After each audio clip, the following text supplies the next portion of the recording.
하는 삶이 얼마나 축복받은 삶인지 참, 만입 있어도 다 그 감사를 어떻게 다 표현할 수가 없을 것 같아요. 우리 성도님들도 그러시죠. 우리 초대교회 성도님들의 인사가 마라나타였습니다. 옆에 분들하고 같이 한번 인사를 한번 해보시겠습니다. 주님이 곧 오십니다. 한번 인사하겠습니다. 주님이 곧 오실 때 가장 어떤 모습으로 우리가 참 있어야 될지, 어떻게 보면 참 이렇게 성경 공부하시다가 주님 만나시면 얼마나 참 좋을 것 같아요. 그렇죠. 저도 마찬가지입니다. 말씀 전하다가 주님 만나면 그래도 뭔가 전에 좀 부족한 것들이 이렇게 채워지지 않을까라는 생각들을 하게 되는데요. 계속해서 우리가 참 주님 오심을 이야기하지만 얼마나 삶 가운데 주님 오심을 정말로 간절히 소망하면서 살고 있는가. 주님, 제가 그건 알고 있는데요. 아직은 조금만 좀 더뎌 오십시오. 제가 해볼 것 좀 다 하고 좀 더 누릴 건 누리고 참 이 땅에서 뭔가 주는 어떤 낙을 좀 더 누린 다음에 그때 오시죠. 모르겠어요. 어떻게 보면 참 그런 마음도 있을 수 있겠지만 그러함에도 불구하고 제 마음 가운데 주님 오심에 대해서 그렇게 기억하면서 신앙생활 해야 될 줄 믿습니다. 그리고 십자가의 능력, 가사가 어떻게 보면 참 너무나 참 좋죠. 매일매일 삶이 문제의 연속이고 또 고난의 연속입니다. 그런데 그것이 사이클 그리잖아요. 계속해서 기쁨이 있고 계속해서 또 기쁨만 충만하냐 그렇지 않아요. 어려움이 오고. 그런데 그 가운데 주님을 바라보면서 살아가는 그 신앙의 삶의 모습이 그 안에 모든 것들이 참 같이 함께 있지 않나라는 생각을 하게 됩니다. 오늘 날씨가 많이 좀 이렇게 쌀쌀해졌습니다. 2012년도 열정과 헌신에 이제 얼마 남지 않았죠. 그렇죠. 얼마 전까지 1월 2일 저희가 창립 51주년 생일 예배와 세계 선교대를 맞이했는데 벌써 이제 2012년도 얼마 안 남았어요. 저물어 간다는 거죠. 세월의 흐름 앞에 어떻게 보면 참 우리가 그 시간 앞에서 굉장히 참 아쉽고 안타까운 그런 마음들이 있지 않습니까? 그렇죠. 성경에 보면 세월을 아끼라고 이야기하는데 계속해서 시간을 쪼개고 가장 가치 있는 일에 우선순위를 두고 살아가는 삶의 모습이 하나님께서 보실 때 참 기뻐하실 줄 믿습니다. 다시 한번 우리 성도님들 한 분 한 분을 진심으로 감사드리고 하나님 말씀 가운데 계속해서 주님 알아가시고 닮아가는 그러한 귀한 시간들이 되시길 간절히 원합니다. 기도하시고 그렇게 같이 시작하도록 하겠습니다. 하나님 감사합니다. 오늘도 귀하고 복된 또 한날을 허락해 주시고 또 말씀을 배울 수 있는 귀한 시간과 또 아버지 하나님 여건들을 허락해 주시면 감사합니다. 아버지 하나님 우리 사랑하는 성도님들 10년 가운데 오늘 또 말씀을 통해서 다시 한번 새롭게 하나님을 경험하고 더욱더 주님을 좀 닮아가는 그런 귀한 시간이 되기를 간절히 원합니다. 성령의 하나님께서 말씀해 주시고 참 깨닫게 도와주셔서 더욱더 장성한 분량에까지 이룰 수 있도록 주님 인도해 주시옵소서. 우리 사랑하는 목사님 네 분 참 선교여행길에 계시는데 귀한 말씀 사역 참 이루시고 돌아오실 수 있도록 가는 곳곳마다 성령 충만한 가운데 아버지 하나님 귀한 말씀이 또 잘 참 전해지고 또 역사에서 많은 분들에게 유익을 끼치고 또 하나님 나라가 확장되는 그 일에 아버지 하나님 우리 목사님 네 분을 사용해 주시옵소서. 특별히 건강을 주님 앞에 의뢰드립니다. 참 건강에 어려움 없도록 주님께서 지켜주시고 특별한 은혜로 함께해 주시길 간절히 원합니다. 온전히 이 시간을 주님께서 주장해 주시고 성령의 하나님께서 운행해 주시옵소서. 감사드리옵고 예수님의 이름으로 기도했습니다. 아멘. 아까 우리 오상일 목사님이 특식이라고 이야기했는데 특식도 어떻게 보면 가끔 가다 보고 맛있다고 얘기했잖아요. 그런데 이 특식이 어디서부터 나온 줄 아세요? 정식으로부터 나옵니다. 그래서 저는 목사님을 통해서 귀한 가르침을 받고 그렇게 배운 저도 이제 신학교 다니고 또 지금 이제 목사 안수 받고 사역을 하고 있지만 끊임없이 배워가고 있어요. 계속해서 말씀 우리 성도님처럼 계속해서 배웁니다. 목사님이 전해주시잖아요. 우리 자매님들 이렇게 성경 공부 있듯이 야간 성경학교에 또 말씀 그 사역들이 있거든요. 그래서 배우고 그런데 한 번으로 끝나는 것이 아니라 계속해서 반복하면서 구수히 서말이라도 꿰야 보배입니다. 그렇죠. 성경을 알고 있는데 이거 정리가 안 되면 참 어려워요.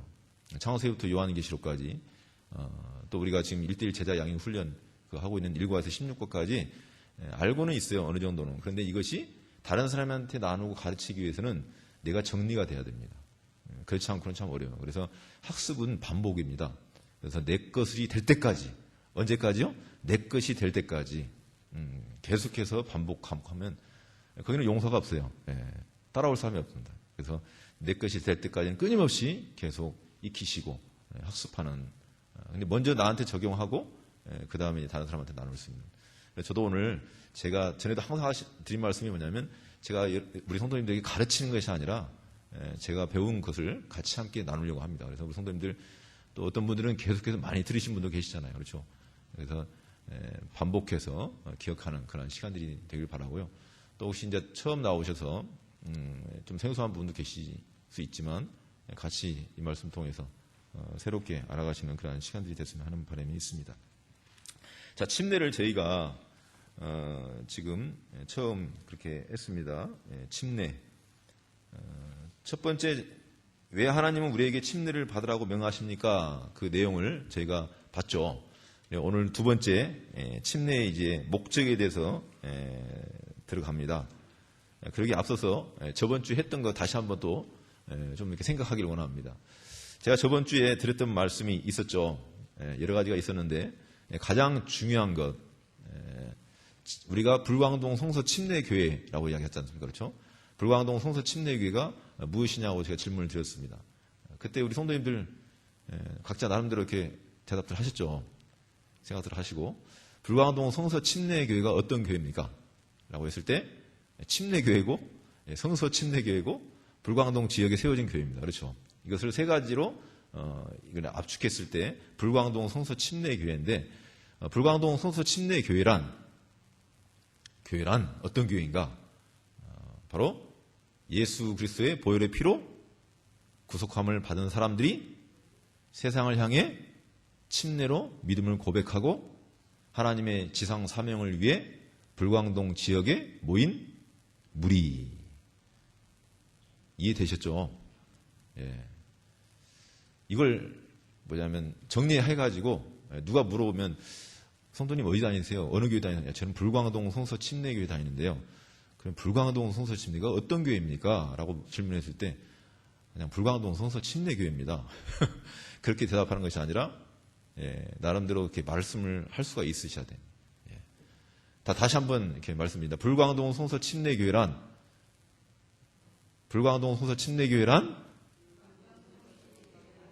그 말씀 하라는 뜻이 아니고요. 불광동 성서 침례교회란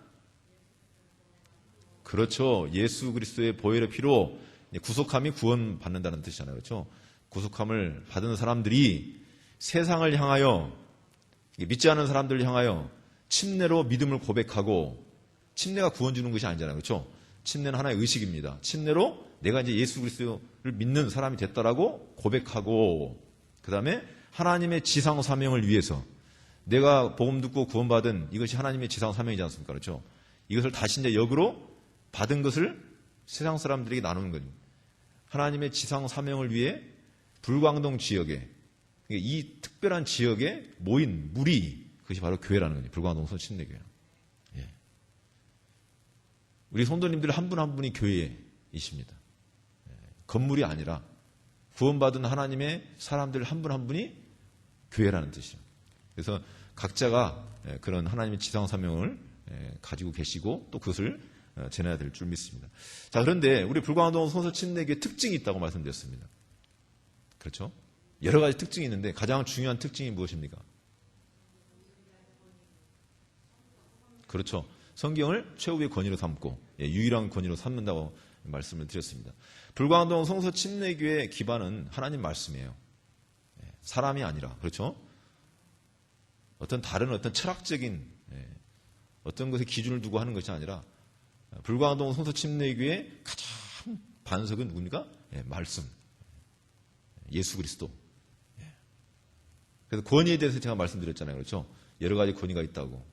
첫 번째는 이성이 권위가 될 수 있고 두 번째는 전통이 될 수가 있고 세 번째는 신비가 될 수도 있고 체험이 될 수가 있고 그런데 우리는 어디에 권위를 둔다고요? 하나님 말씀인 성경에 최후의 권위로 또 유일한 권위에 둔다고 이야기를 했습니다. 굉장히 중요해요. 굉장히 그것은 뭐 우리 성도님들 잘 알고 계시겠지만 다시 한번 좀 생각하시면서 왜 그러냐면 성경 말씀에 권위를 두지 않으면 정말로 이상한 쪽으로 많이 흘러갑니다. 요즘 보면 2단이라고 이야기 하잖아요. 그렇죠? 뭐 저희는 또 2단, 3단, 4단까지 이야기하는데 2단, 이 끝이 다르다는 뜻이에요. 뭔가는 맞는 것 같은데 그럴싸해요. 그런데 들어가 보면 정말 달라요. 제가 신학교 때 복음을 전하러 다녔는데 보통 방학 때 되면은 이렇게 그 전도 여행이라고 있었습니다.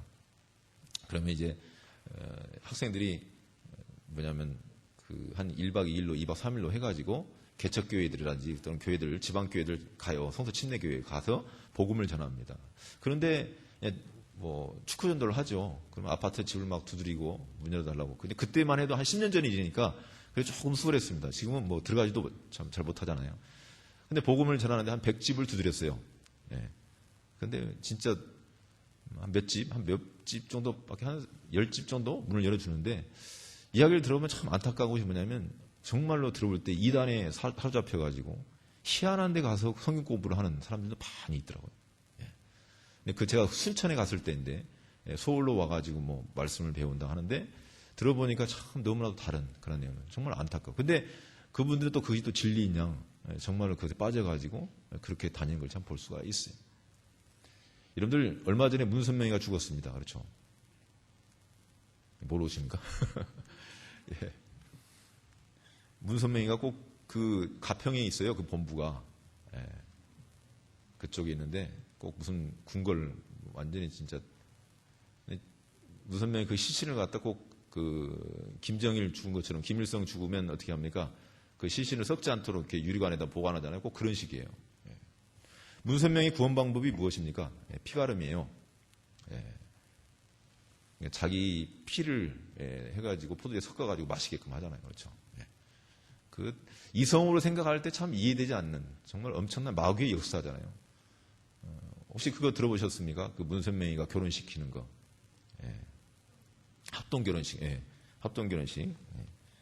말이 합동결혼식이지 그건 그 결혼식이 아니죠. 그런데 그런 결혼식을 거행을 합니다. 한두 명도 아니고 몇만 쌍씩 해요. 잠실 체육관 주경기장을 빌려가지고 그렇게 합니다. 이름도 몰라요. 얼굴 잘 모르는데 문선명이가 점지해주면 그렇게 가가지고 해요. 그러니까 일본 여자가 뭐 저 멕시코 남자하고 결혼한다든지 뭐 그렇게 해가지고 엄청난 결혼. 저희들이 생각할 때 상식적으로 이해가 됩니까? 안 되죠. 근데 악령이 역사를 하네. 근데 결과적으로는 그 가장 근본적인 그 밑바탕이 그게 뭡니까? 결과적으로 하나님 말씀을 자기가 어떤 체험적으로 자기가 무슨 계시를 받았다는 거예요. 예. 자기가 어떤 그러니까 하나님의 어떤 자리에 자기가 앉는 거죠. 예. 신천지 이만희도 마찬가지예요. 우리 교회까지 찾아왔더라고 보니까 전도지 들고 꽤 오래됐어요. 일부 예배 때 제가 앞에서 이렇게 안내를 하고 이렇게 하는데 학생 2명이 왔어요. 대학생입니다. 근데 그쪽 학교의 학생인데 와가지고 담임 목사님을 만나러 왔어요. 그러더라고요. 왜 담임 목사님을 만나러 오셨습니까? 제가 뭔가 전해드리려고 한다면 예쁘게 포장을 했더라고요. 이렇게 그 예쁘게 이렇게 종이 가방에다 해가지고 그래서 지금 목사님 말씀 전하시니까 저한테 주시고 제가 나중에 목사님한테 전해드리겠습니다. 그래서 참 감사합니다. 제가 그리고 돌려보냈어요. 근데 이제 시간 지나고 말씀이 끝나고 난 다음에 목사님한테 드리려고 하는데 좀 이상하더라고요. 느낌이. 그래서 죄송하지만 목사님한테 말씀 안 드리고 제가 그 포장지를 한번 뜯어봤어요. 그랬더니 거기에 이만희 간증록. 이만희 간증록이에요. 그걸 갖다 담임 목사님한테 전해달라고 하더라고요. 굉장히 참 담대하게 그렇게 하는데 우리 성도님들 혹시 뭐 방송을 통해서 이렇게 들으셨는지 모르겠지만 한번 들어보시면 기겁을 합니다. 진짜 장난이 아니죠. 결국은 이만희가 오실 메시아예요. 메시아. 그런데도 엄청나게 청년들이 거기에 빠져들고 있고요. 그 신천지라는 그 교회가 결국은 뭐냐면 어떤 걸 중심으로 하냐면 기존 교회들을 공격을 해요. 잘 신앙생활 열심히 하는 성도님들한테 가가지고 하나님 말씀을 같이 한번 나눠보자. 너희들이 믿고 있는 그 말씀이 정말 맞냐? 그래가지고 어떻게 하면 성경 공부를 시작해요.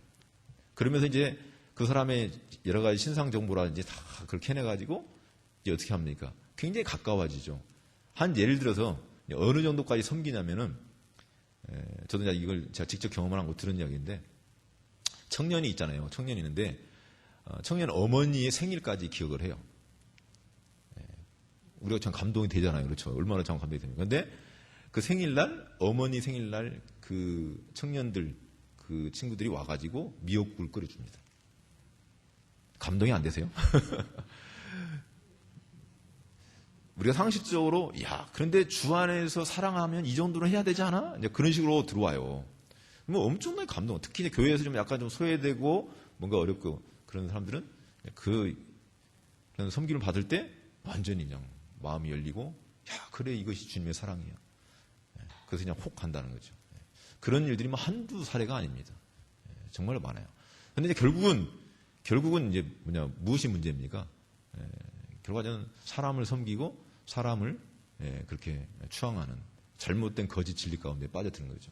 제가 이것은 한두 가지 예로 이렇게 말씀드렸죠. 더 많습니다. 엄청나게 많아요. 이단에 잘못 빠져들면 참 헤어나기가 정말 어렵죠. 그런데 결과적으로는 그것의 가장 밑바탕이 어디 있습니까? 결과적으로 이런 부분이에요. 권위를 이성으로 삼고 신비로 삼고 어떤 전통으로 삼고 하는 천주교가 왜 잘못됐습니까? 바로 그 부분이에요. 하나님 말씀보다도 무엇을 우선순위합니까?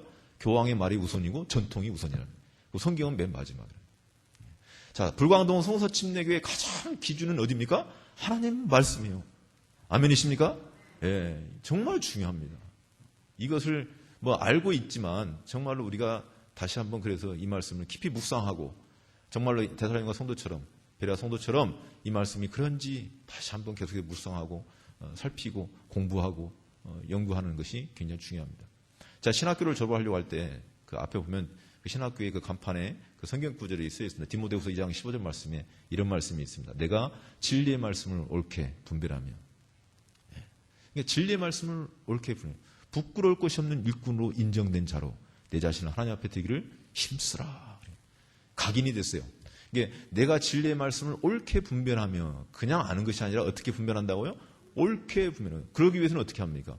하나님 말씀을 부지런히 읽고 묵상하고 암송하고 마음판에 새기는 것. 그래서 우리 성도님들 한 분 한 분이 참 귀해요.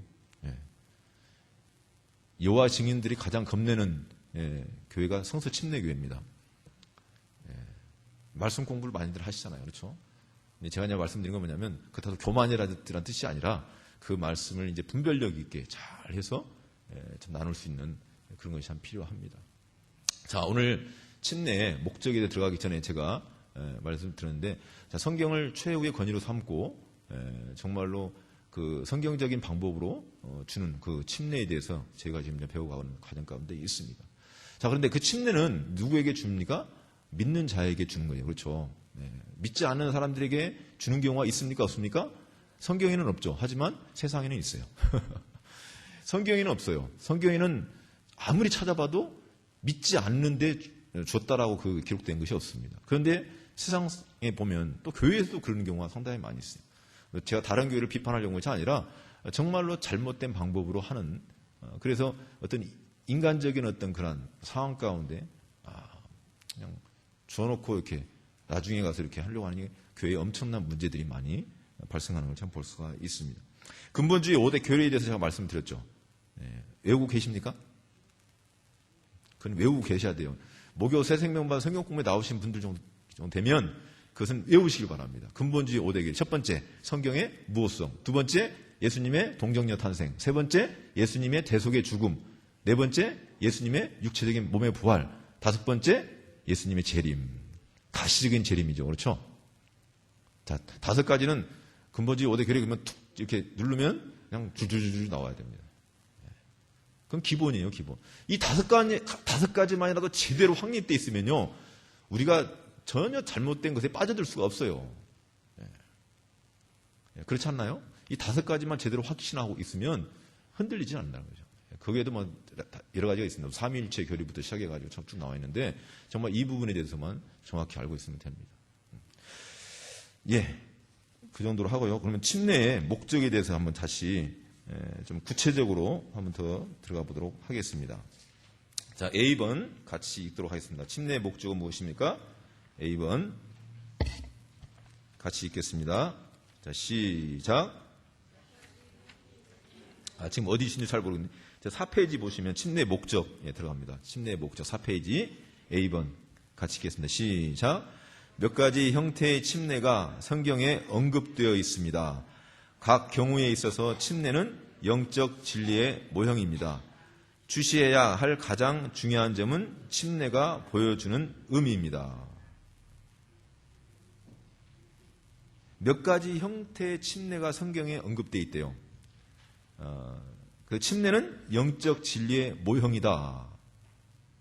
주시해야 할 가장 중요한 점은 침례가 보여주는 의미다 라고 이야기합니다. B번에 로마서 6장 1절에서 7절 말씀에 침례 두 가지 목적을 보여주고 있는데 그걸 같이 읽고 난 다음에 제가 좀 같이 말씀을 좀 드리겠습니다. 자, 로마서 6장 1절에서 7절 말씀 같이 교독하시겠습니다. 그런즉 우리가 무슨 말 하리요? 은혜를 더하게 하려고 죄에 거하겠느냐?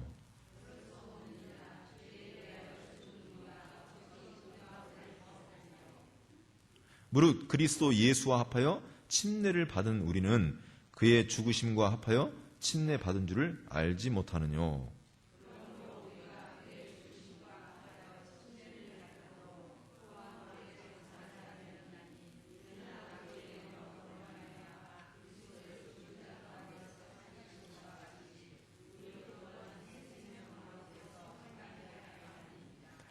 만일 우리가 그의 죽으심을 본받아 연합한 자가 되었으면 또한 그의 부활을 본받아 연합한 자가 되리라.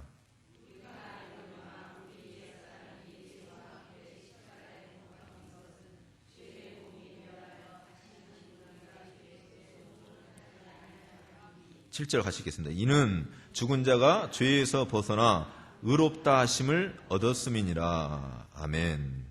자, 1번 침례는 예수 그리스도의 죽음과 장사와 부활의 모형입니다 라고 이야기합니다. 그렇죠?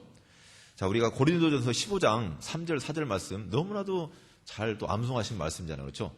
고린도전서 15장 3절 4절 말씀 한번 보도록 하겠습니다. 복음의 엑기스라고 이야기하죠. 복음에 대해서 구체적으로 정확하게 표시해 놓은 곳입니다. 고린도전서 15장 3절 4절 이것은 다 외우셔야 됩니다. 제가 부담 드리려고 들린 것이 아니라 이 정도는 다 외우셔야 돼요. 고린도전서 15장 3절에서 4절 말씀.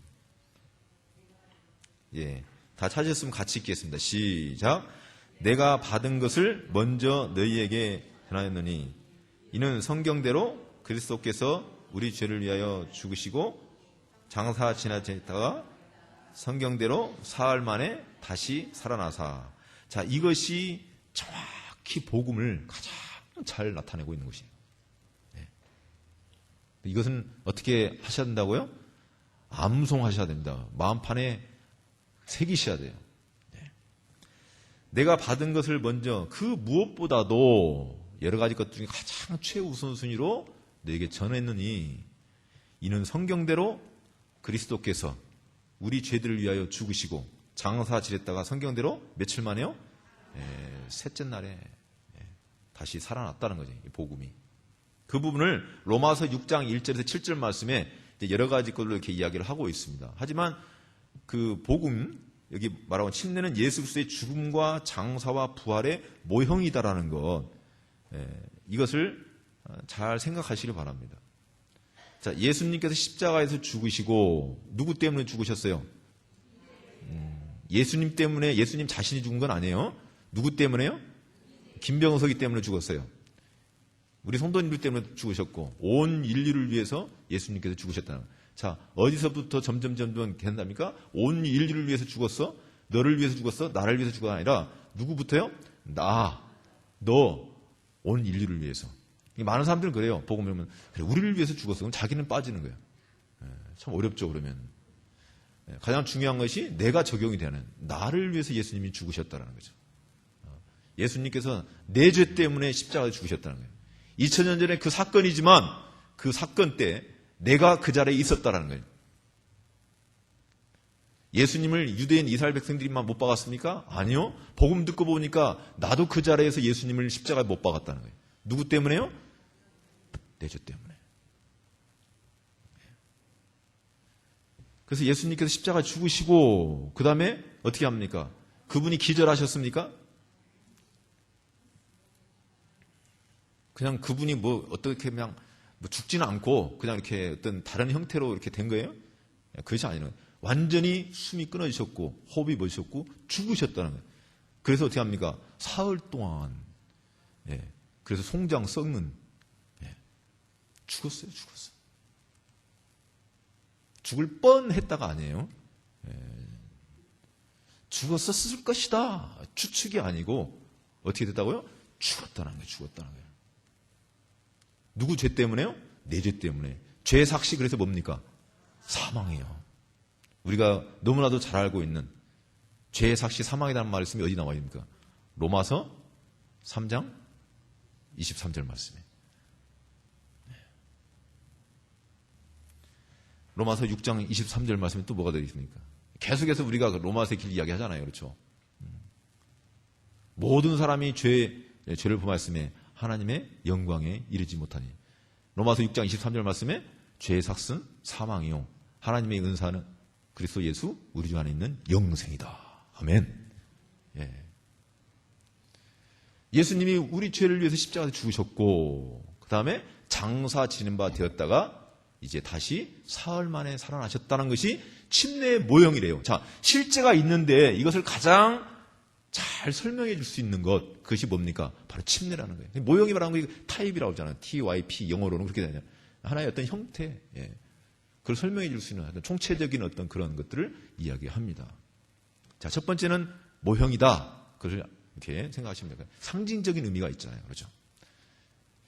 물 속에 잠길 때 예수님과 함께 죽고, 죄 가운데 죽었잖아요. 그렇죠? 다시 물 밖으로 나올 때 예수님과 함께 다시 새 생명 얻어서 살아났다. 부활이잖아요. 그렇죠? 그게 바로 담겨 있다는 거예요. 그걸 물이 잘 그 침례가 표현해 줄 수 있다는 거예요. 세례는 그 의미를 다 담고 있지 않아요. 단순히 그냥 물로 씻는다라는 그런 개념밖에 없어요. 그래서 병에 참 편하게끔 그렇게 제가 저번에 말씀을 드렸잖아요. 그렇죠? 침례는 하지만 좀 번거롭지만 어떻게 보면 참 번거롭잖아요. 물속으로 들어가야 되고 다시 또 물 밖으로 나와야 되고 막 하지만 성경에서 말하고 있는 예수님께서 침례 요한에게 요단강에서 침례를 받으셨고 이디오피아 대시 나중에 또 알아보지만 이디오피아 대시도 물이 많은 곳에 가가지고 어떻게 합니까? 빌립보 사이에 침례를 받던 그런 일들을 볼 수가 있습니다. 그래서 침례는 모형이다. 자, 그래서 로마서 6장 1절에 7절 말씀에 그런즉 우리가 무슨 말 하리요? 은혜를 더하게 하려고 죄에게 가하겠느뇨? 그 앞에 이제 그 내용인데요. 그럴 수 없느니라 죄에 대하여 죽은 우리가 어찌 그 가운데서 살리요? 무릇 그리스도 예수와 합하여 침례를 받은 우리는 그의 죽으심과 합하여 침례 받은 줄을 알지 못하느뇨? 그러므로 우리가 그의 죽으심과 합하여 침례를 받음으로 그와 함께 장사되었나니. 그렇게 쭉 이야기합니다. 자, 침례는 예수 그리스도의 죽음과 장사와 부활의 모형이다라는 것. 첫 번째 그렇게 생각하시고요. 두 번째는 뭐냐면, 자, 침례는 새로운 회심자가 같이 읽겠습니다. 시작. 침례는 새로운 회심자가 죽음과 장사와 부활을 통하여 예수 그리스도와 연합되었음을 나타내는 공적인 간증입니다. 침례는 그가 주 예수 그리스도와 동일시되었음을 나타내 보여줍니다. 자, 첫 번째는 모형이고 두 번째는 뭐라고 이야기합니까? 연합. 연합. 연합이라는 뜻이 동일시 되었다는 뜻이에요. 누구와 함께 연합이 됐습니까? 아니, 이거 생각할 때 이렇게 생각해요. 예수님께서 십자가에 죽으셨는데 어떻게 내가 그 연합이 된다는 거예요? 아니, 나는 안 죽었는데. 예수님이 죽으셨지 내가 죽은 건 아니잖아요. 근데 여기서는 지금 뭐라고 이야기합니까? 연합이라고 이야기, 연합. 동일시라는 거죠. 자, 그러면 예수님이 십자가에서 죽으셨고 내가 이렇게 연합이 되려고 하면 무엇이 그 사이에 있어야 될까요? 믿음. 그래서 구원은 무엇으로 말미암아 이루어집니까? 믿음으로 말미암아. 아멘. 그래서 그것이 하나님의 은혜로 그렇게 임하는 걸 볼 수가 있습니다. 자, 침례를 받을 때 보세요. 우리가 침례 받는다고 해가지고 구원받는 건 아니잖아요. 그렇죠? 먼저 우선순위가 뭡니까? 믿음으로. 침례가 그래서 구원을 주는 건 아니에요. 근데 잘못 이것을 대하면은 침례가 구원을 주는 것처럼 이야기를 하는 거예요. 그것이 아니라는 거죠. 자, 연합될 수 있는 것은 무엇으로 말미암아 돼요? 믿음으로.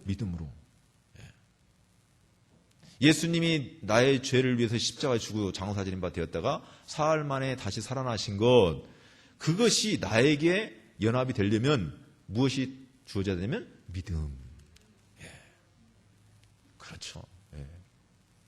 그래서 에베소서 2장 8절에서 9절 말씀에 너무나도 중요한 말씀 나와요. 너희가 그 은혜를 인하여 무엇으로 말미암아? 믿음으로 말미암아. 무엇을 얻었다고요? 구원을 얻었나니. 이것은 행위에서 난 것이 아니기 때문에 자랑치 못하게 하려 함이라 그래요.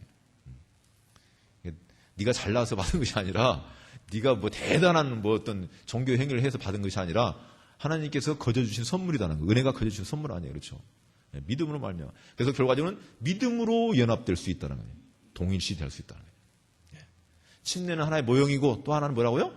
연합, 동일시인데 무엇으로 말미암아? 믿음으로 말미암아. 그렇게 되어진 거예요. 이야기합니다.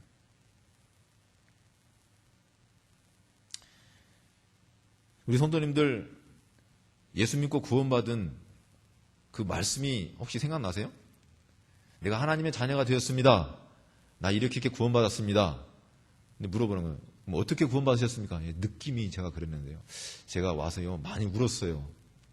그때 기분이 막 어떤 황홀경을 경험했어요. 우리 성서침 다른 데서는 어떻게 이해할지 모르겠는데 성서침내교에서는 좀 조심스럽게 보죠. 그렇죠? 대답들 안 해요. 느낌이 참 좋았어요. 제가 느낌이 참 좋아가지고 참 예수님이 어떻게 구원받으셨습니까? 그러니까 굉장히 제가 뭔가 어떤 경험, 눈물이 났어요. 폭포수처럼. 우리 중고등부 아이들 뭐 수련회 가서 이렇게 보면 그래요. 목사님, 제가 그때요 마음이 참 슬퍼가지고 많이 울었어요.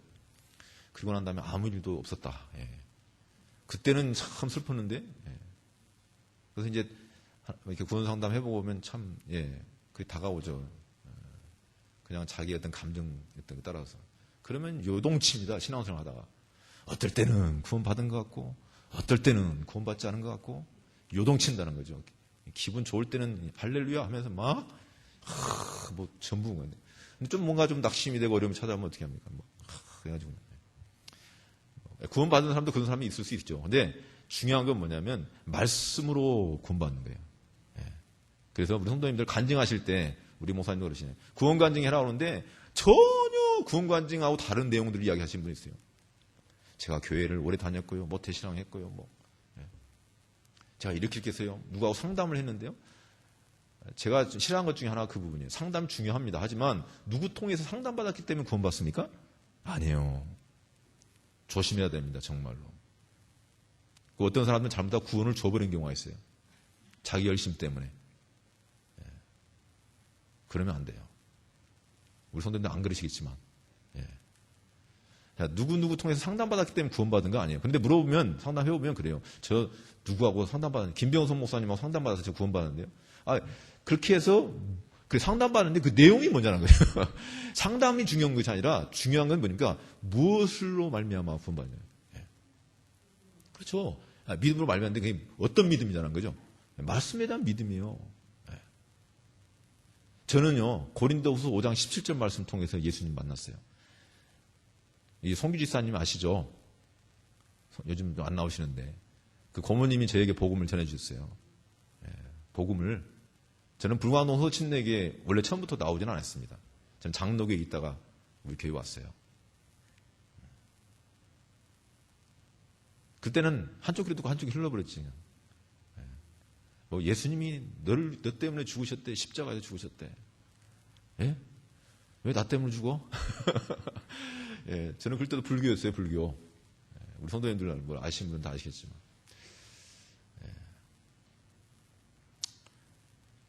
결국은 제가 복음을 듣고 나중에 이제 그것이 참 역사에서 하나님 말씀을 읽어가던 중에 고린도후서 5장 17절 말씀을 통해서 제가 예수님을 만났어요. 그런즉 누구든지 그리스도 안에 있으면 새로운 피조물이라. 이전 것은 지나갔으니 보라 새 것이 되었다.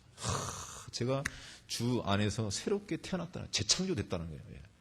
내 과거의 죄는 예수님께서 십자가에 다 도말에 처리했다.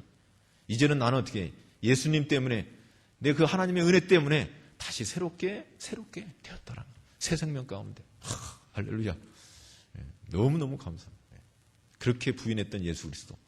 하나님께서 예수님께서 은혜로 만나주셔서 제가 새 생명 얻고 이 자리까지 여기 있는 겁니다. 자, 김명선 목사만 그런 것이 아니라 우리 성도님들 한번 생각해 보세요. 내가 언제 구원받았는가? 어떻게 구원받았는가? 나름대로 이렇게 다들 생각을 하시잖아요. 그렇죠?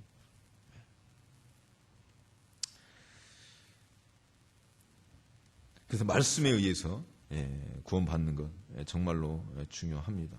그래서 그 말씀에 의해서 내가 참 믿음으로 말미암아 되어지는 것. 근데 침례가 마찬가지예요. 그렇게 해서 이제 어떻게 합니까? 이제 그 말씀에 구원받고 보니까 어떻게 합니까? 이제 그걸 갖다 외적으로 드러내는, 그렇죠? 많은 사람들 앞에서 어떻게 합니까? 내가 예수님 믿고 구원받은 하나님의 사람이다라고 그렇게 하나의 구원한 표, 그것이 뭡니까? 바로 침례라는 거죠. 침례.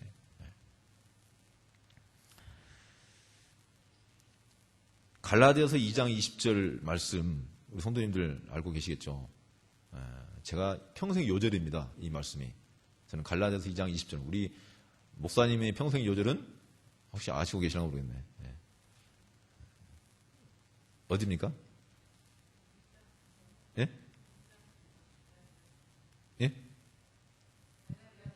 그렇죠. 예. 너희가 선을 행하되 낙심하지 말지니 피곤치 하냐면 때가 이름에 거두리라. 예. 근데 저는 갈라디아서 2장 20절 말씀이에요. 평생 하나님께서 주신 말씀이에요. 예. 내가 그리스도와 함께 십자가에 못 박혔나니 그런즉 이제는 내가 사는 것이 아니요 오직 내 안에 그리스도께서 사신 것이라. 이제 내가 육체 가운데 사는 것은 나를 사랑하사 나를 위하여 자기 몸을 버리신 하나님의 아들을 믿는 믿음 안에서 어떻게 된다고요? 사는 것이다. 예. 그게 바로 연합되었다는 겁니다. 연합. 예. 연합이라는 거 연합. 내가 그리스도와 함께 십자가에 못 박혔나니. 아니 2000년 전에 예수님께서 십자가 박혔는데 내가 그 자리에 없었는데 근데 믿음으로 말미암아. 그렇죠? 예수님 사건이 내 사건이 된 거예요. 십자가의 경험이 내 경험이 된 겁니다. 예. 무엇으로 말미암아? 하나님 말씀을 믿음으로 말미암아. 그렇죠? 예. 믿음은 어디서 납니까? 들음으로 말미암아요. 어떤 들음입니까? 그리스도의 말씀을 들었다는 거죠.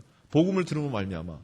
예. 갈라디아 2장 20절 말씀이 저에게 참 엄청나게 그렇게 도전이 되고 평생 요절로 이렇게 삼습니다. 연합되었다는 거예요. 예. 동일시 되었다는 거예요.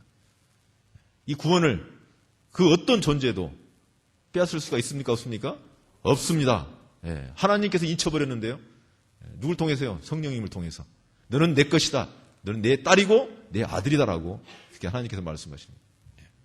그것이 오늘 지금 침례의 목적, 모형과 연합 두 가지 부분을 이야기하고 있습니다.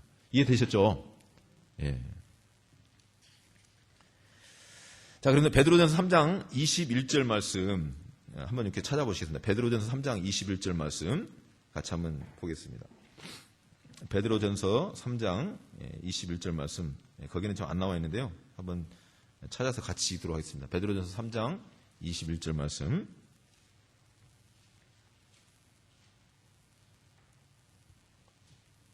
다 찾으셨으면 같이 읽겠습니다. 시작. 물은 예수 그리스도의 부활하심으로 인하여 이제 우리를 구원하는 편이 곧 침례라. 이것은 육체의 더러움을 제거하는 것이 아니라 하나님을 향한 선한 양심의 응답이라. 베드로전서 3장 21절 말씀이요. 예. 이 킹제임스 버전에는 뭐라고 되냐면 표가 모형으로 돼 있어요. 모형이니라고 되어 있습니다. 예. 자, 그래서 뭐냐면 자, 침례가 하나의 모형인데 침례가 육체의 더러움을 제거하는 것이라고 했습니까? 아니라고 했습니까? 침례나 육체의 더러움을 제거하는 것은 아니다라는 거 이야기해요. 그것은 구원을 줄 수가 없다라고 이야기를 합니다. 그것이 뭐냐면 하나님을 향한 선한 양심의 응답이라. 내가 주님을 이제 더욱더 알아가고 닮아가고 하는 그것에 이제 선한 일을 하는 그것에 하나의 양심의 응답이다라는 거죠.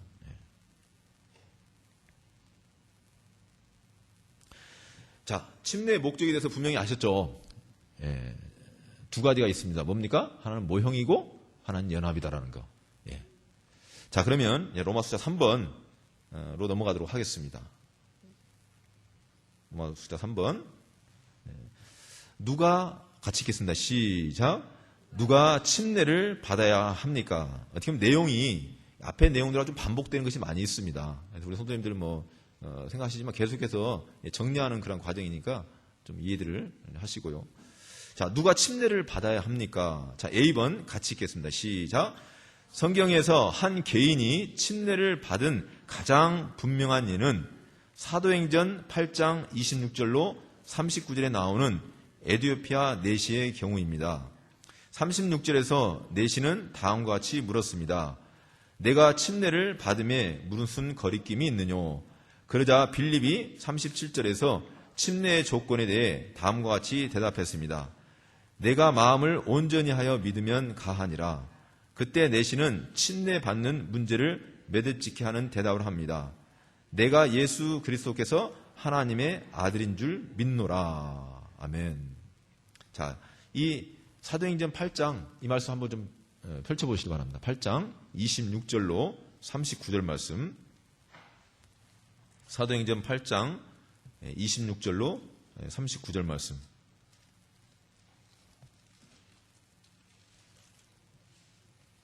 사도행전 8장 26절로 39절 말씀입니다.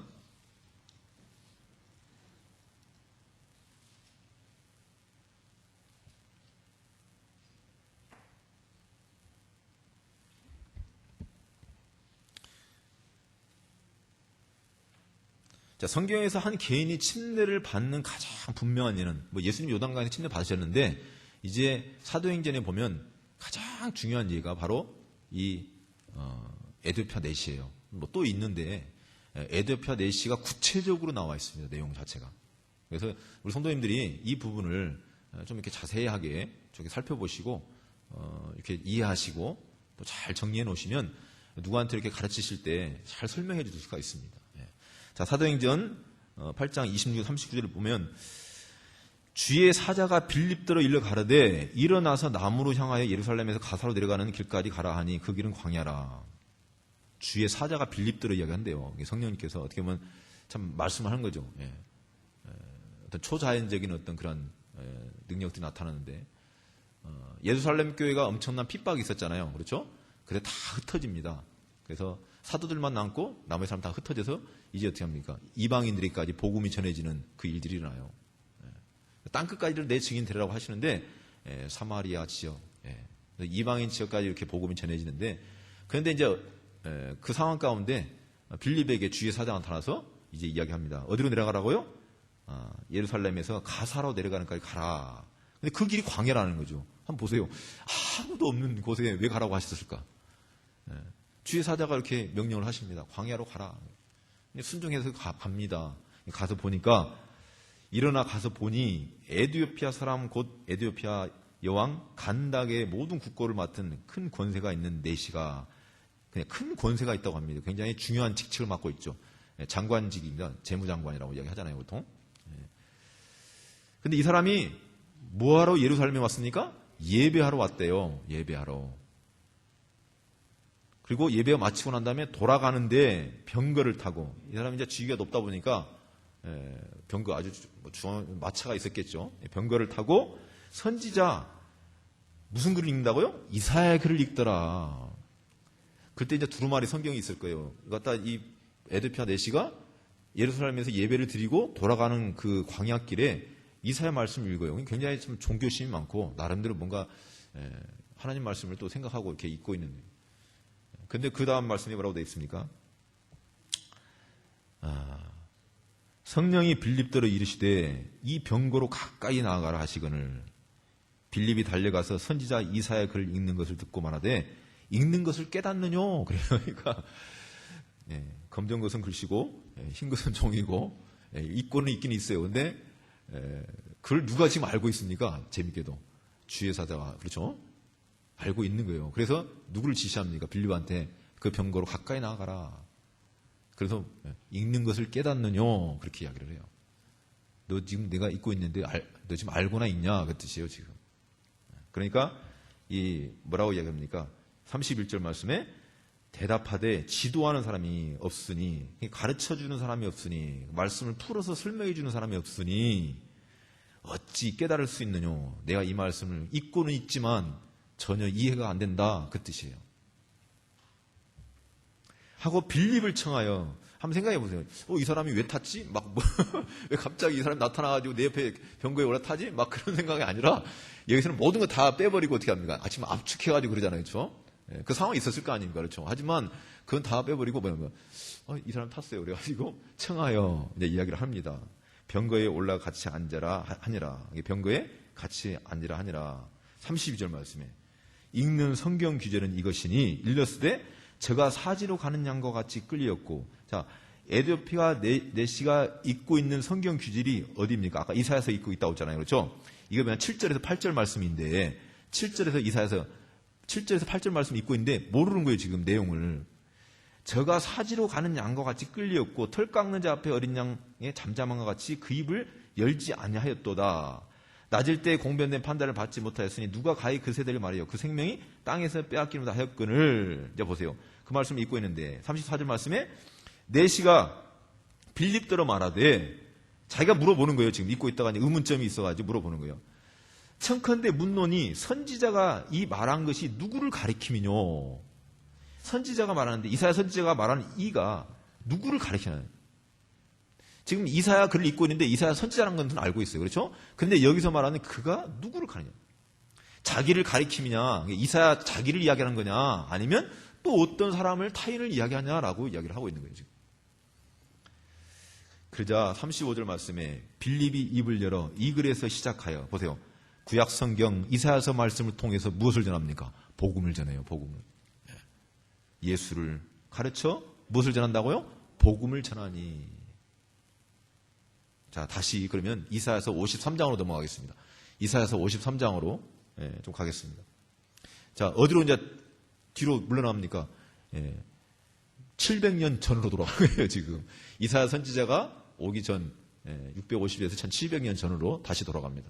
그때 이사야서 53장 4절에서 8절까지 한번 보겠습니다. 7절, 8절 지금 이야기하고 있는데 같이 한번 좀 보겠습니다. 4절에서 8절 같이 교독하시겠습니다. 이사야서 53장 4절에서 8절 말씀 같이 교독하시겠습니다. 자, 제 성경으로 1032페이지입니다. 이사야서 53장 4절에서 8절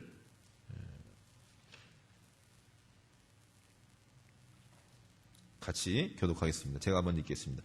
그는 실로 우리의 질고를 지고 우리의 슬픔을 당하였거늘 우리는 생각하기를 그는 징벌을 받아서 하나님에게 맞으며 고난을 당한다 하였노라.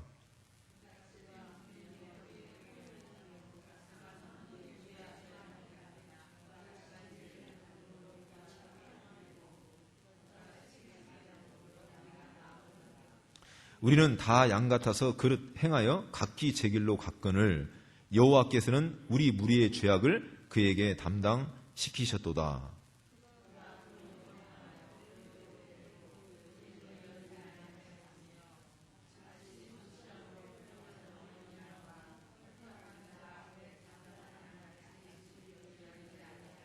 네, 8절 같이 읽겠습니다. 시작. 그가 곤욕과 신문을 당하고 끌려갔으니 그 세대 중에 누가 생각하기를 그가 산자의 땅에서 끊어짐은 마땅히 형벌받을 내 백성의 허물을 인함이라 하였으리요. 이 7절 말씀에 그가가 누굽니까? 그가 곤욕을 당하여 괴로울 때도 그 입을 열지 않았습니다. 지금 에디오피아 내시가 입고 있는 그가가 누구예요? 그래, 예수님이 동일하다는 거예요. 예수님 오시기 전에 이사야 선지자가 벌써 700년 전에 이것을 예언해 놓고 있는 거예요. 근데 그 예언한 그 말씀 가운데 그 하나님의 말씀이 어떻게 됩니까? 이루어지는 거잖아요. 그렇죠? 근데 예수님 오시고도 이제 어떻게 하면 시간이 좀 지났잖아요. 그렇죠? 어떻게 복음이 그렇게 전해지는 거예요. 하나님 말씀을 통해서. 자, 그럼 다시 사도행전 8장으로 돌아가가지고 보세요. 35절 말씀 같이 읽겠습니다. 35절 말씀 제가 읽었죠. 사도행전 8장 35절 말씀 시작. 빌립이 입을 열어 이 글에서 시작하여 예수를 가르쳐 복음을 전하니. 자, 여기서 그러면 복음을 전했습니다. 36절 말씀에 길 가다가 물 있는 곳에 이르러 내시가 말하되 보라 물이 있으니 내가 침례를 받음에 무슨 거리낌이 있느뇨. 그렇잖아요. 그렇죠? 제 NIV 성경에는 이렇게 돼 있는데 37절 말씀에 없다고 이야기합니다. 다른 성경에 보면은 거기서 이제 뭐냐면 예수님을 믿고 구원받은 그 내용들이 또 다른 성경에 또 나와 있는 거 있습니다. 자, 그래서 결과적으로 뭐냐면 그 예수를 이제 어떻게 합니까? 개인의 구주로 그 에드피아 내시가 받아들이는 거예요. 믿는 거라는 거예요. 그래서 이제 그 믿음을 확인하고 그 다음에 아까 얘기했지만 36절 말씀에 길 가다가 물 있는 곳에 이르러 내시가 말하되 보라 물이 있으니 누가 지금 요구를 합니까 지금? 내시가 말하는 거예요. 보라 물이 있으니 내가 침례를 받음에 무슨 거리낌이 있느냐. 아무런 이유가 없다. 받겠다라는 거죠. 38절 말씀에 이에 명하여 병거를 머물고 빌립과 내시가 둘 다 물에 내려가 빌립이 침례를 주고 둘이 물에서 올라갈새 주의 영이 빌립을 이끌어 간지라. 내시는 호년이가 무슨 뜻인가요? 기뻐서 길을 감으로 그를 다시 보지 못하니라. 자, 둘 다 물에 내려가서 그렇죠? 침례를 받고 다시 둘 다 물 위로 올라왔다는 거죠. 가장 자세하게 정확하게 우리 침례에 대해서 그렇게 묘사하고 있는, 참 나타내고 있는 그런 내용입니다. 우리가 참 그 전에도 제가 말씀드렸지만 아니 병거를 갖고 이렇게 올 정도면 그 마차에 식수로 어느 정도 물이 있을 수 있다라는 거죠. 마실 물이 있을 거 아닙니까? 광야를 지나갈 때. 그러면 세례가 맞으면 그 수통에서 물을 따라가지고 어떻게 합니까? 조금 물을 해가지고 그냥 찍어주면 되는 거 아니에요? 성부와 성장의 성령의 이름으로 내가 어떻게 그 의식을 거행할 거 아닙니까? 그렇죠? 근데 이렇게 번거롭게 물이 많은 곳까지 가서 오아시스죠? 어떻게 사막에 오아시스 있는 곳까지 가가지고 어떻게 합니까? 거기서 침례를 받는. 근데 보세요. 구원받고 어떻게 받았습니까? 즉시. 그러죠. 믿음으로 고백하고 구원받은 하나님의 자녀들이 침례에 어떻게 순종한다고요? 즉시 순종하는 걸 좀 볼 수가 있어요. 그런데 이제 상황에 따라 좀 다른 경우가 있어요. 우리 사도 바울 같은 경우도 예수님 부활하신 예수님 다메섹 도상에 만난 다음에 눈이 보이질 않는 거예요. 그렇죠? 그다음에 사흘을 식음을 전폐했다. 시간이 지난 다음에 받는 경우가 있습니다. 우리가 침례식 할 때 보면 구원받고 바로 받으면 참 좋죠. 그런데 이제 어떤 상황들이 있을 수가 있다라는 거죠. 몸이 그때 뭐 아프다든지 그럴 경우는 어떻게 합니까? 지연시킬 수밖에 없어요. 그렇죠? 하지만 성경에서 말하고 있는 원리는, 그러니까 기본적인 원리는 뭡니까? 믿는 즉시. 믿는 즉시. 그것이 바로 사도행전 8장에서 에드피아 내시를 통해서 이야기하고 있는 걸 참 볼 수가 있습니다. 내가 예수 그리스도께서 하나님의 아들인 줄 믿노라. 그 고백을 통해서 침례 의식을 중을 보게 되고요. 그래서 이제 전에도 말씀드렸지만 우리 목사님이 침례식 줄 때는 항상 어떻게 합니까? 예수 믿고 구원받은 확신이 있으십니까? 그러면 아멘 그래요. 그러면 형제, 자매의 그 믿음의 고백을 통해서 항상 그렇게 말씀하시거든요. 그렇게 고백한 것에 의해서 내가 예수 믿고 구원받았습니다라고 하는 그것을 이제 이야기를 듣고 내가 이제 어떻게 합니까? 성부와 성자와 성령의 이름으로 침례를 주노라. 그 예수님과 함께 십자가에 죽고 물속에 들어갈 때 다시 어떻게 하면 물 밖으로 나올 때 예수님과 함께 다시 살아났다. 끝. 그것이 침례의 그것을 내용을 나타내고 있습니다. 자, 비번 보겠습니다. 비번. 같이 읽겠습니다. 시작. 침례의 유일한 조건은 로마서 10장 9절 10절에서 볼 수 있는 구원의 조건과 동일합니다. 계속 앞에서 반복한 내용들 좀 이렇게 내용을 반복하는데, 자, 로마서 10장 9절에서 10절 말씀 같이 좀 나와 있죠? 같이 읽겠습니다. 시작. 내가 만일 내 입으로 예수를 주로 시인하며 또 하나님께서 그를 죽은 자 가운데서 살리신 것을 내 마음에 믿으면 구원을 얻으리니 사람이 마음으로 믿어 의에 이르고 입으로 시인하여 구원에 이르느니라. 자, 이 말씀 이해되시죠? 무슨 말인가? 복음을 들었다는 거죠. 근데 복음을 듣고 무엇으로 받아들였습니까? 마음에 믿음으로 받아들인 거잖아요. 그렇죠? 여러분들 마음이라는 것은 뭔지 아세요? 마음이 뭡니까? 마음이 눈에 보이는가요? 어떤 정신이 눈에 보여요? 마음이 뭡니까? 지정의 총체적인 집합을 마음이라고 이야기합니다. 그러니까 듣고 보세요. 예수 그리스도의 말씀 복음을 듣고 그 지적인 부분이잖아요. 그렇죠? 그 다음에 저는 감정적인 부분이다. 아, 예수님이 나를 위해서 십자가에 죽으셨구나. 정말 그래. 내 마음속에서 어떻게 하면 이제 그 감정적인 것에 반응을 하는 거죠. 그 다음에 지정의입니다. 이 의는 뭐예요? 그래서 내가 그렇구나. 정말로 나 같은 죄인을 위해서 예수님 시켜 주셨구나. 그래서 나는 이제 어떻게 해? 내가 이제 하나님의 자녀가 되었다는. 그래서 내가 이제는 앞으로는 어떻게 합니까? 정말 주님 믿고 의지하면서 살아가겠다. 근데 이것이 어떻게 합니까? 따로따로 분리해서 노는 것이 아니라 지정이 한 번에 이루어지는 거예요. 한 번에. 그것이 바로 무엇으로 믿었다고요? 마음으로 믿어. 무엇의 일입니까? 의의 일이고. 예. 그 다음에 이제 보세요. 마음으로 믿었어요. 그러니까 어떻게 하냐? 내가 입술이 가만히 있습니까? 없습니까? 가만히 있을 수가 없잖아요. 그렇죠? 고백을 해야 하는데 속에 있는 것이 입으로 그냥 겉으로 드러나요.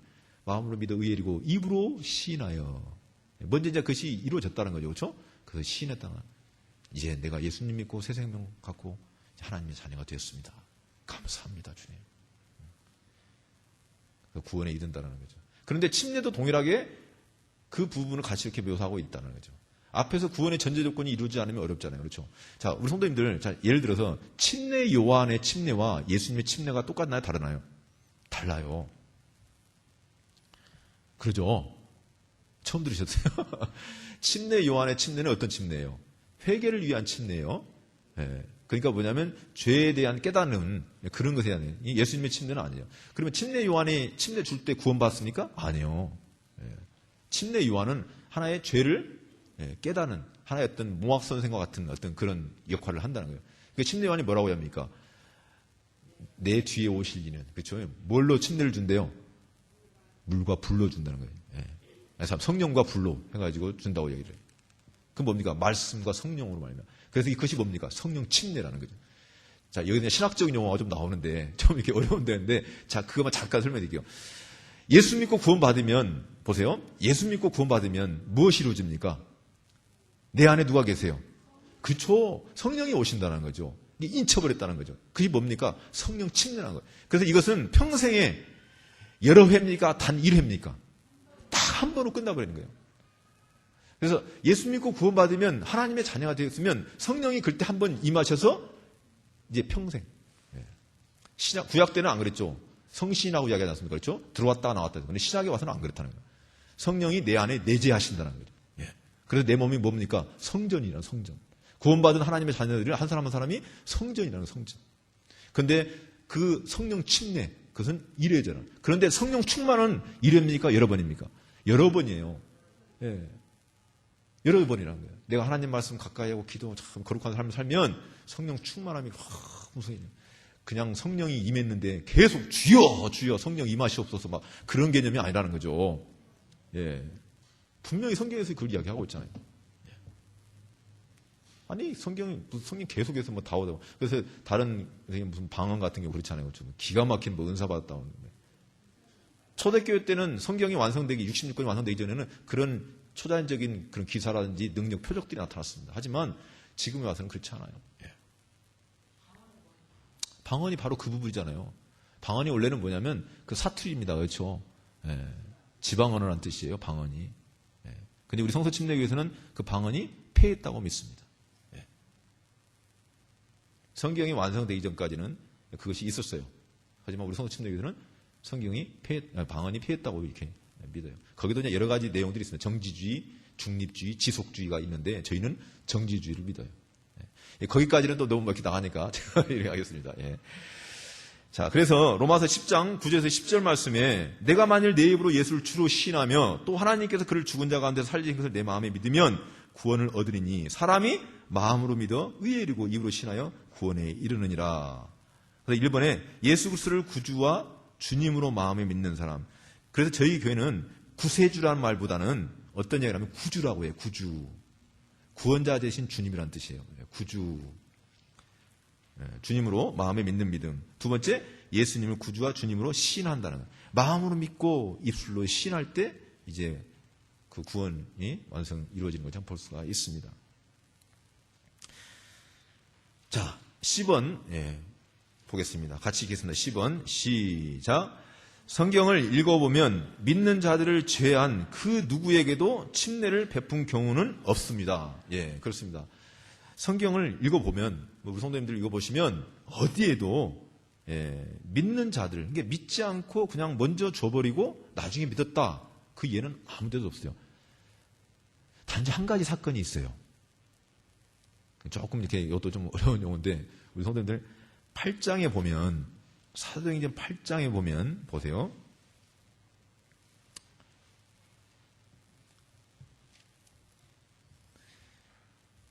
빌립 지사가 사마리아 성에 내려가서 그 복음을 전합니다.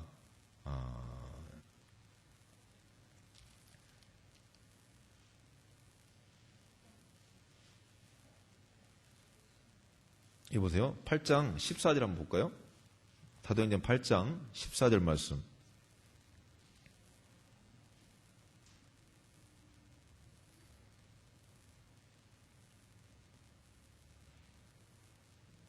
자, 14절부터 17절까지 보겠습니다. 같이 읽겠습니다. 시작. 예루살렘에 있는 사도들이 사마리아도 하나님의 말씀을 받았다함을 듣고 베드로와 요한을 보내매 그들이 내려가서 저희를 위하여 성령 받기를 기도하니 이는 아직 한 사람에게도 성령 내리신 일이 없고 오직 주 예수님으로 무엇만 받을 뿐이라 침례만 받을 뿐이라. 자, 이 말씀 보세요. 먼저 뭘 받았습니까? 침례부터 받았어요. 그렇죠? 성령이 임했습니까? 안 임했습니까? 아직 임했어요. 근데 그 앞에 그 사람들이 그 말씀을 받았습니까? 안 받았습니까? 받았어요. 근데 성령이 지금 임하지 않는 거야. 근데 무엇부터 받았습니까? 침례부터 받았다는 거예요. 이것은 뭐냐면 특별 케이스예요. 성령 지연 사건입니다. 왜 그러냐면 보세요. 예루살렘으로부터 시작된 복음이 사마리아와 땅끝까지 그렇죠? 유대와 사마리아까지 이뤄가는데 지금 이방인에게 복음이 전해지는 것을 이 사람들은 어떻게 하면 굉장히 그게 뭐랄까요? 나중에 성경 읽어보면은 참 유대인들이 그렇잖아요. 자기들 민족에만 복음이 이루어지는 그걸 이야기하잖아요. 근데 이것이 뭐냐면 그 복음이나 예루살렘부터 시작된 그 복음이나 지금 이방인 너희들에게 전하는 이 복음도 동일하게 어떻게 하면 똑같다라는 거죠. 그래서 보세요. 지금 예루살렘부터 누가 옵니까? 빌립이 주는 것이 아니라 누가 줘요? 사도가 주는 거예요. 지금 여기. 그래가지고 안수를 하니까 되면 그때 성령이 임하는 걸 봅니다. 그러니까 이건 뭐냐면 하나의 특별 케이스인데 성령 지연 사건이라는 거죠. 우리 성도님들 말씀 읽으실 때 그런 좀 의문점이 있으시지 않았어요? 없으셨습니까? 그러니까 뭐냐면 이것은 동일한 성령, 그 당시에만 그렇게 이야기는 있는 특별한 어떤 케이스인데, 그러니까 예루살렘부터 시작된 복음이나 이제 사마리아에 전하는 그 복음이나 어떻게 합니까? 똑같다는 거야, 동일한.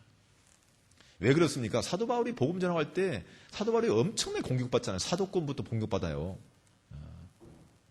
그래서 어떻게 합니까? 복음에다 플러스 알파. 그래서 갈라디아 보면 거짓 복음이 나타나는 거예요. 그렇죠? 구원을 받았는데 무엇으로 받습니까? 믿음으로 말미암아 받는데 플러스 알파. 어떻게 합니까? 다시 할례를 행하고.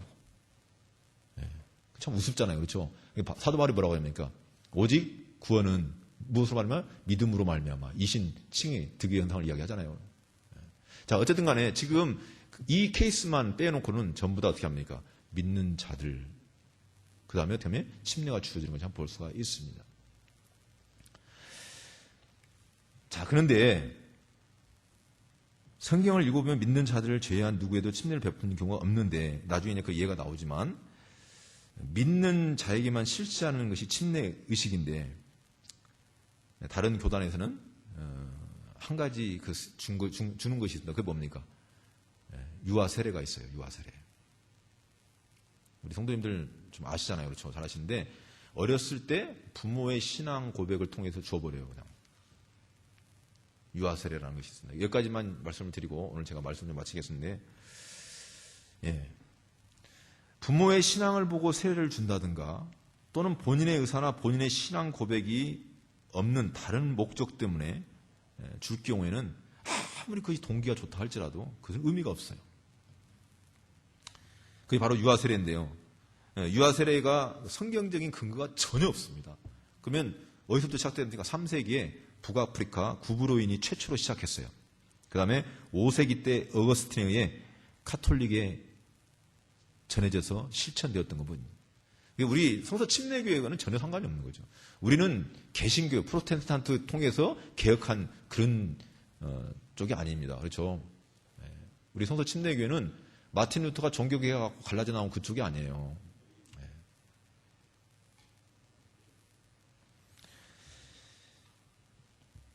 자, 신약 성서 기록에 그러면 이 유아세를 주장하는 사람들을 보면 이걸 갖고 주장을 합니다. 뭐냐면 사도행전 10장 44절로 48절 말씀 갖고 주장을 하는데 이것은 뭐 그냥 들으시면 될 것 같아요. 시간이 없으니까 제가 설명해 드리겠습니다. 사도행전 10장 44절로 48절 말씀에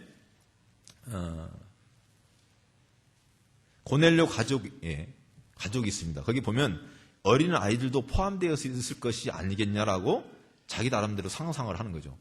그러니까 가족이 구원받았는데 그 안에 어린 아이도 들었을 거 아니냐 그렇게 이야기를 한다는 거죠. 이걸 주장하는 사람들이. 근데 성경은 저들이 침례받기 전에 보세요. 설교를 들었다라는 깐난 어린애가 그 설교를 듣고 깨닫다는 것은 나오질 않아요. 그러면 보세요. 어린 아이들이 어떻게 하나님 말씀 듣고 깨달았습니까? 유아들이 그렇죠? 막 태어나고 얼마 되지 않은 애들이 하나님 말씀 듣고 깨달을 수가 있어요, 없어요? 대답 들으세요. 있습니까, 없습니까? 정확하게 말씀하셨네. 있습니까, 없습니까? 없어요. 없다는 거죠. 그러면 그 말씀을 듣고 깨달을 수 있는 뭔가 분별력이 있는 사람, 그렇죠? 어느 정도. 그래서 성인들을 이야기를 하는 거죠. 뭐 우리 어린아이들, 제가 말하는 것은 유아를 말하는 겁니다. 그렇죠? 초등학교 정도만 돼도 어떻게 합니까? 애들이 복음 듣고 그걸 생각하는 애들. 그렇지만 태어난 지 얼마 안 돼가지고 그렇게 막 줘버린 경우가 있잖아요. 그렇죠? 그런 경우는 그렇게 되지 않는다. 그런데 그것을 주장하는 사람들 보면 이때 고넬료의 가족들이 가운데 유아도 있었을 거 아니냐. 결과적으로는 유아세에 어떤 맞는 그것을 주장을 합니다. 그렇지만 성경은 그렇게 이야기하고 있지 않아요. 사도행전 16장 31절로 34절 말씀에 거기도 보면 또 빌립보 감옥 간수가 회개해서 구원받은 또 침례받는 그런 기록이 나오지 않습니까? 사도행전 16장 31절로 34절 말씀에 가로되 주 예수를 믿으라 그리하면 너와 내 집이 구원을 얻으리라 하고 주의 말씀을 그 사람과 그 집에 있는 모든 사람에게 전하더라. 밤 그 시에 간수가 죄를 데려다가 그 맞은 자를 씻기고 자기와 그 권속이 다 침례를 받은 후 죄를 데리고 자기 집에 올라가서 음식을 차려주고 저 온 집이 하나님을 믿었으므로 크게 기뻐하니라. 그래서 온 집이 뭐 성경에는 all his house 뭐 그렇게 하는데 모든 집이 모든 가족들이 다 이야기를 하는 거예요. 근데 그 가운데 누구도 포함되어 있다고요? 어린 아이들, 유아들도 포함되어 있다 이게. 그렇게 주장을 합니다. 근데 그렇지 않다는 거죠. 먼저 여기도 어떻게 됩니까? 먼저 그것을 듣고 믿었다라고 이야기합니다. 그렇죠? 믿은 다음에 뭘 줬다고 해요? 침례를 줬다는 거예요.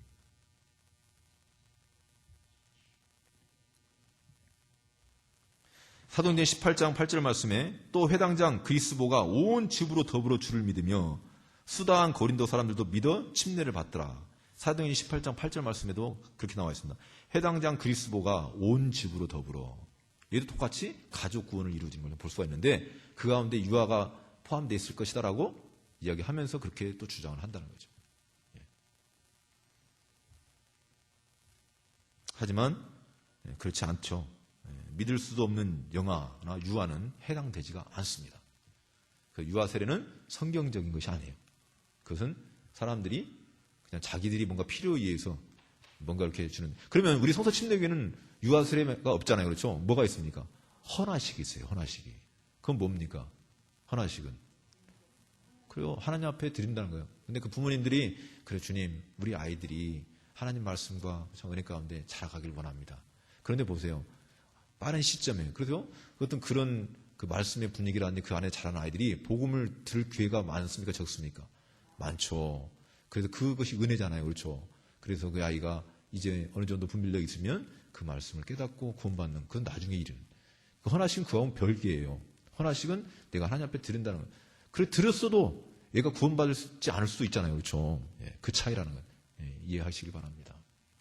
유아 세례하고 헌화식하고는 달라요. 완전히. 그래서 그 부분을 이야기했는데 그러면 유아 세례를 반대하는 이유 그것만 말씀드리고 끝낼게요. 유아 세례를 반대하는 이유는 뭐냐면 예수님께서 어떤 유아에게도 침례를 베푸신 적이 없다. 한번 보세요. 성경 한번 뒤져보세요.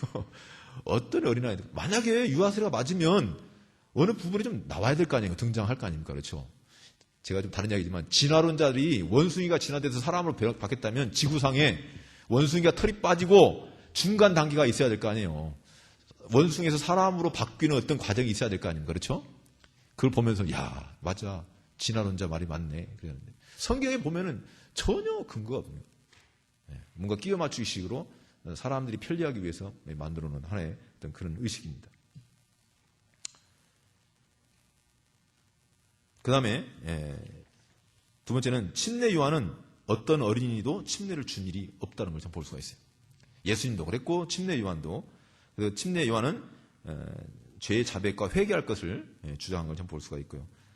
그다음 세 번째, 제자들은 어떤 어린이에게도 침례를 베푼 일이 없다. 보세요. 예수님도 침례뿐이었고 침례 요한도 마찬가지고 제자들도 어린이에게 침례를 준 적이 있습니까? 없습니까? 없다라는 거죠.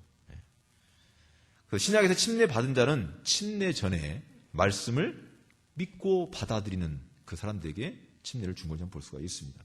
사도행전 2장 41절 말씀에 그러자 그의 말을 기꺼이 받아들인 사람들은, 이건 제가 킹제임스 버전으로 읽어드린 거예요. 한글 킹제임스로. 자, 사도행전 2장 41절 말씀에 그러자 그의 말을 기꺼이 받아들인 사람들은 침례를 받더라. 그리하여 그날에 약 3,000명의 사람들이 늘어났더라. 베드로가 복음 전하니까 그 말씀 듣고 몇 명이요? 3,000명이 구원받는 것을. 또 이렇게 생각할 수 있잖아요. 아, 그럼 3,000명 침례 주려면 얼마나 힘들어? 그렇게 생각할 수 있잖아요. 아니요. 물속에다, 오히려 더 편하죠. 그렇죠. 찍는 것보다도 어떻게 하면 같이 서 있다가 동시에 선포하고 앉았다가 일어날 수 있는 거죠. 그렇죠? 꼭 이렇게 누워야 아니라 물속에만 들어가면 되니까.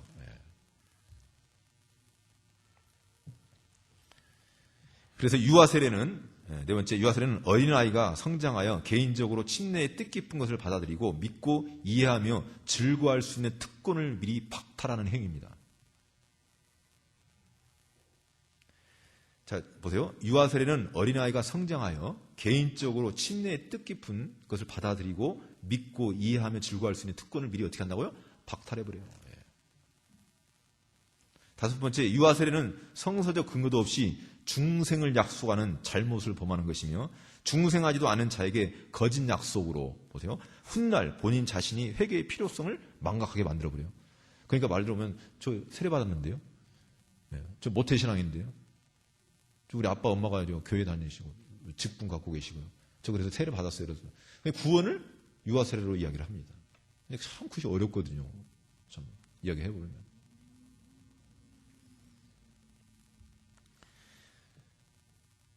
유아 세례는 거듭남의 확신이 없는 대신에 형식적인 신앙 고백으로 교회 회원이 되므로 실상은 불신자 회원으로 교회 회원을 구성하게 되며 궁극적으로 회원의 표준 저하를 가져오게 된다. 우리 한국교회에 수많은 예수 믿는다고 하는 사람들이 많습니다. 하지만 우리 목사님 그 강조하시면 저희 교회는 수평이동이 아니잖아요. 그렇죠? 그냥 이쪽 교회 나왔다 이쪽 교회로 들어가는 그 개념이 아니에요. 믿지 않는 사람들이 복음 통해서 구원받고 침례에 순종하는 그 사람들이 어떻게 하면 회원으로 들어올 수 있는 거예요. 교회는 다니지만 10년, 20년 됐지만 전혀 복음에 대해서 참 알지 못하고 그것을 내가 마음으로 믿은 그런 것이 없다면 그것은 그냥 교회만 다니는 종교 행위밖에 할 수 없는 거잖아요. 자, 그래서 유아 세례는 저희가 받아들일 수가 없습니다. 그 믿는 자를 통해서만이 그렇게 할 수 있는 걸 좀 볼 수가 있습니다. 자, D번인데요. D번은 시간 관계상 여기서 마치도록 하겠습니다. 나중에 한번 더 하도록 하겠습니다. 구원받은 후 즉시 침례받은 몇몇 다른 경우는 아래 구절에서 찾아볼 수 있습니다. 우리 성도님들이 이걸 한번 읽어보시면 D번 같은 경우는 충분히 이해하실 수가 있을 것 같아요. 다음에 그래서 뭐냐면 침례의 방법은 무엇입니까? 뭐 제가 할지 아니면 목사님이 하실지 잘 모르겠지만 일단은 다음에는 5분부터 그렇게 3분부터 하도록 하겠습니다. 자, 이상으로 기도하고 마치도록 하겠습니다.